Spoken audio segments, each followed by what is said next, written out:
Hi guys, it's Vol here, and today I'll be commentating on a very special game of Hordes. It's Circle against Legion, and my opponent for this game is my friend Ian, who's been a long-time rival of mine, and quite importantly, we met on the 5th round of the Rally Point tournament. That was Mohsar against Seiren. Ian beat me in a couple of turns after I made a very audacious move with Mohsar wiping a lot of his support solos, and then Sands of Fate back. He picked me off with his Warbeasts being in range with Slipstream. Now, really have to push hard to get a game with Ian because of his family life, keeping him away from wargaming and the hobby in general. But I've managed to negotiate a meeting on a nice Sunday afternoon at my place with the table all set out. This is a Steamroller 2012 scenario, although we've rolled for it randomly, and it's come up as Diversion, which is a very classic scenario from Steamroller 2012. Sorry, Steamroller 2011. I play a lot of games of War Machine or Hordes, maybe 3 games a week, or at least 3 sessions a week on average, and I play a lot of people who aren't as experienced as me or who aren't as dedicated to the game, just in terms of relatively speaking. And this is a wonderful match because it gives me a chance to play somebody very experienced who's very competitive and dedicated, and I really like those those types of matchups. And although Ian had come along with a very unorthodox list, I really would ask people watching this video just to discount really the lists so much and focus on really the players and the decisions and the situations. And he's gone for Bethayne Belphegor. He hasn't gone with a tier list. He's gone with a pretty much maxed out infantry sort of list. Normally with Legion you expect to see a lot of heavies. They've got some wonderful heavy warbeasts and great casters to run them, but my opponent's argument here is that Bethayne and Belphegor don't really give as much to the warbeasts in the bigger picture than they do to infantry. So of course he's got as much as he can, but he's got a lot of supporting lesser warbeasts to make up the fury. Now, over to my list, my Mohsar list. I've been racking my brain to think of a better way to play Mohsar than I did at the Rally Point tournament, and I had to carefully look through every entry in the Circle Lawbros book and weigh it up on its merits relative to how it works with Mohsar, and I've come up with a couple of changes. One of them is the Celestial Fulcrum, which is my brand spanking new battle report, my new battle engine making its way into the battle report, and that replaces a 9-point Wold Guardian. And although the Wold Guardian, you can use your Animus with Mohsar, most of the time he's not going to have spare fury to do it. He's going to be wanting to spend all of his fury to do the teleportation and the Pillars of Salt. But if he teleports back behind the Fulcrum, its base size will block line of sight to him, which can be important. Also, Curse of Shadow synergizes with it, and if you've got it smack bang in the center of the field, it pumps out a lot of damage, especially if it's standing still and it's built up a couple of points. So after maybe half a dozen games with the Fulcrum now, I'm finding it's really balanced and average, and it's something that works if you're in your list if you know what to do with it, and if you've got the rest of the list to support it. The other major change that I've made in my list is to drop the Druids and put in a maximum unit of Wolfriders. And Wolfriders, being one of the units that got me into the game, let alone Circle, didn't always go that well with Chromac, but I've been thinking about them quite a lot, and I feel that Apparition is perhaps the one spell on Mohsar's list that I was not using very much, and Apparition is wonderful on Wolfriders, giving them that extra 2-inch threat range, whereas their threat range is already quite long, and you can actually put them into cover and then jump them out of cover with the Apparition move and do things like that. And with the maximum unit there, with pillars and with all sorts, you can really get a lot of mobility out of the army, and mobility is really one thing that I feel Mohsar can do with his own moving around. So this looks to be quite a deep and entertaining game, so I'm really looking forward to showing it to you guys. Let's go to the next photo. A bit more of a close-up, of course. You can see the Fulcrum in the background, maybe about 60% painted at this point, doing a lot of, source sliding on it in the long run. At the moment, all the colours are blocked in, and the Druids themselves have been highlighted, although the model did actually fall off my desk recently and shatter, so I had to glue it back together. I'm really clumsy when it comes to miniatures, which is a bit heartbreaking sometimes. Next image, my opponent basically just deploying in a big clump. He knows that his miniatures, his models are just so quick that he can redeploy wherever he wants. I've picked the Hex Hunters as the prey target for the Wolfriders, and I've picked the Striders as the prey target for the Bloodtrackers. although the Bloodtrackers in this list, since they have not got the Nuala upgrade, just didn't have the points for her, will be more used for Sands of Fate than actually throwing javelins, and of course screening. Whereas he's used Anyssa Ryvaal, and she has put her prey target on the Wolfriders. Next image, just a bit more of a close-up. You can see Bethayne Belphegor in the middle there, and I actually painted a lot of these models myself, and I've got to say that the wash is looking really good on the Hex Hunters, as I expected them to, but the other game that I reported that featured the painted Hex Hunters was of very bad lighting, and when the game is played at 1 o'clock in the afternoon at my place on a Sunday, all of the photography looks great, so that's another reason why I'm really happy about showing the battle report to you guys. Next image, Legion takes turn 1, and we see the Hex Hunters screening out quite a lot and running to the best of their ability and taking up some forward positions here, knowing that they've got stealth. If I come forward and attack and kill half of them, the other half will actually move in, and there's potential Bethayne Belphegor feet turn there as well. The Bethayne Belphegor duo there have actually merged into the middle, and the Swamp Gobbers have put down a template to give them a little bit of cover. Well, not so much cover, but concealment. But the Raptors and Anyssa and the Striders heading around to the left to cut off my objective there, and really just not making a dedicated attempt towards the objective on the right, but he knows that he's got the Spell Martyrs over that way, so he can actually clear my guys out and easily take it with either a Spell Martyr or one of the lesser Warbeasts. Next photo, the glorious Celestial Fulcrum running up here into the middle, and I thought about hitting the Wolfriders around to the right, where there's a forest. They have Hunter, so they have a one-up on the Raptors that way, but going around to that side, they'll be up against the Striders and Anyssa Ryvaal and all of the Raptors. They are the prey target for Anyssa, so I didn't like my chances there. What I did instead is I hung back in the middle, stood on the hill to give myself a little bit of defense, and just basically waited, because since he hasn't packed much to the middle, I can use a lot of my force in the middle. I've got the Celestial Fulcrum and Mohsar himself to actually deal damage to quite a lot of the Hex Hunters, and just wait a little bit while he moves around, and I felt like that was a good decision retrospectively. Next photo, you've basically got the Bloodtrackers running around to the left, and what actually happened here is that Mohsar himself actually went out and used Sands of Fate into the middle and actually took out about 3 or 4 Hex Hunters at the cost of 2 Bloodtrackers. So that's quite a good way of actually saying to your opponent, yep, going to actually start the attrition war early. If you're not coming to me and giving me opportunities, well, I'm just going to edge away and pick away at you, and that's what I've decided to do. The other thing here is that Megalith has also moved up and attacked as well. One rules question that came up that I once posted on the Privateer Press forums with and didn't get an infernal response for, and I couldn't find one, was whether the Geomancer, such as Megalith, gets to use the Mohsar's Isle of Sight when he's making an attack. And we both had a careful look at the rules, and it wasn't 100% clear either way, so we just played it that I could actually use Isle of Sight to ignore the stealth and the Hex Hunters there. But, the Geomancer card says that the Warlock is considered to have cast a spell. It's just that the Megalith is the point of origin. So it's a bit weird. It's a bit different from channeling a spell.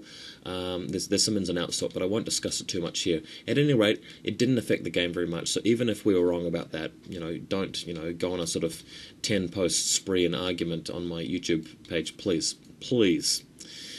Next photo, Bethayne Belphegor got a lot of transfers here in the middle. I think he chose to just stay with Belphegor for the meantime. Can't quite remember.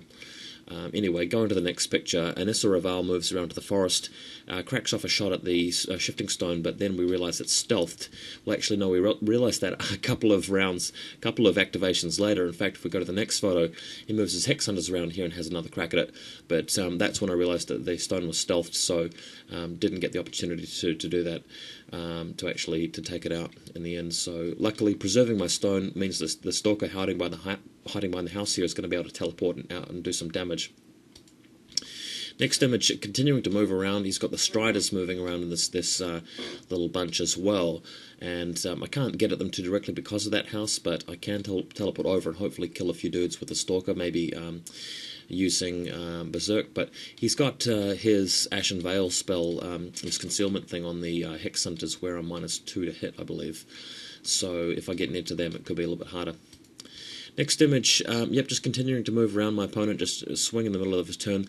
We were doing timed turns here, but only in a very informal way. We weren't stopping the turn short if you went over time. It was just a reminder to yourself that you need to speed up for tournament play, and we just continued playing. But my opponent, notorious for being a very thoughtful player and using up as much time as he can, often going over time when it comes to the crunch.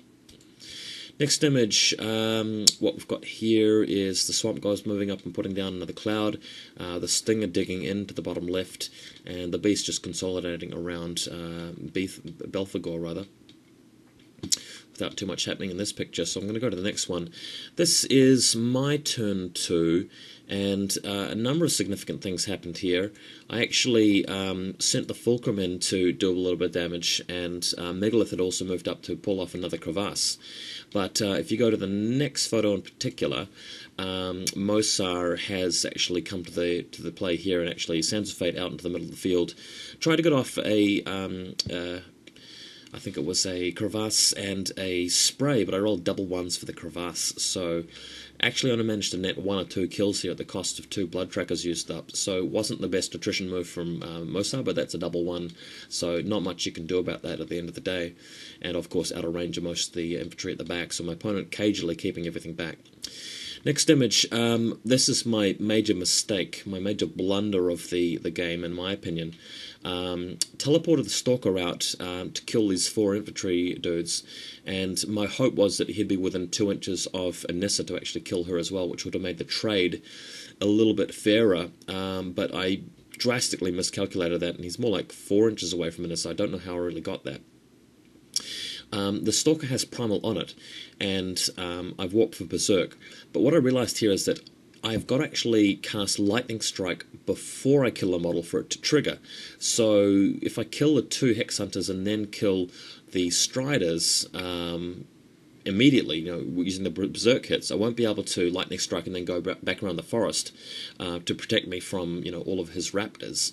So that was a bit of a misstep. So what happened here is that I killed the Hex Hunters with boosted attacks, since they've got the -2 to hit on them, that spell. And then I decided to attack these Striders without boosting it, hoping I'd miss one, allowing me to cast Lightning Strike and then boost the last hit and then go somewhere else. But luckily my dice rolls were too good, even when I wanted them to be bad, and I wiped out all 4 infantry members. And of course that means my Stalker will die next turn. But at the end of the day, it's not the worst trade, because the Stalker really, in this particular list matchup, doesn't have any big armoured targets to wipe out. And I've picked up roughly 4 points from him anyway, so I lose out 6 points overall, but I'm nabbing up the attrition in the centre quite nicely, and he's got to waste a turn with the Raptors or whatever getting rid of him, even though he's going to primal the following turn. So yeah, I mean, my opponent, was thinking about not even killing him after this, but ended up going for it later on. But yeah, blunder with a Stalker, I wouldn't do that again if I could take the move back, but at least it wasn't a complete waste. So next photo, here's the situation. Basically, he's staring down a lot of Striders and Raptors, but I feel if I'm moving up the centre of the field around the other side of that obstruction or that house building, that will be okay, because if he puts all of his attacks here on the Stalker to kill it, there'll be less to threaten me in the centre from pushing through into his caster. Next image, maintenance phase for Legion. Bethayne pops out of the flesh meld here, and is going to go on the offensive. This is going to be a feat turn here. Going to the next turn, this is quite a crucial early activation from him. He's got the Stinger, who decides to charge the Bloodtracker and actually hit the objective at the same time. He boosts the charge attack, needing a 9, I believe it was, on 3 dice, and missing. And this was quite a crucial missed dice roll here, because if he had killed that tracker, he would have picked up a point just by going and contesting my zone. And with 1 point up, it makes the game a little bit more comfortable for him later on. But I've got to say that, banking your bets on needing a 9 on 3 dice isn't very sure bet. So, you need to have a backup plan there. And my opponent always does have a backup plan, but, you can't beat yourself up for missing a 9 on 3 dice. It is very realistic that, you might fail that. In this case, you did.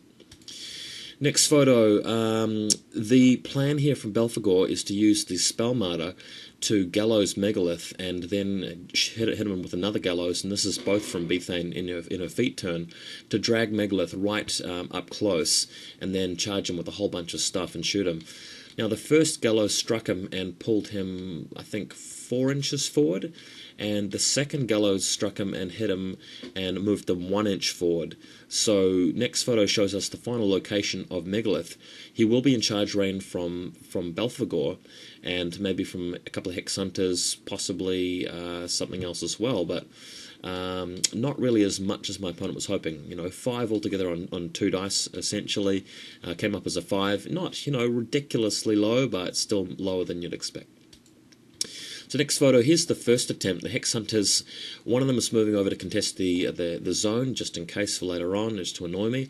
And Bayal, Hound of Everblight, the UA, charges Megalith, and he's just a smidgen out of range in the charge attempt. So just another misstep there. So Megalith doesn't even have to take the charge from Bayal.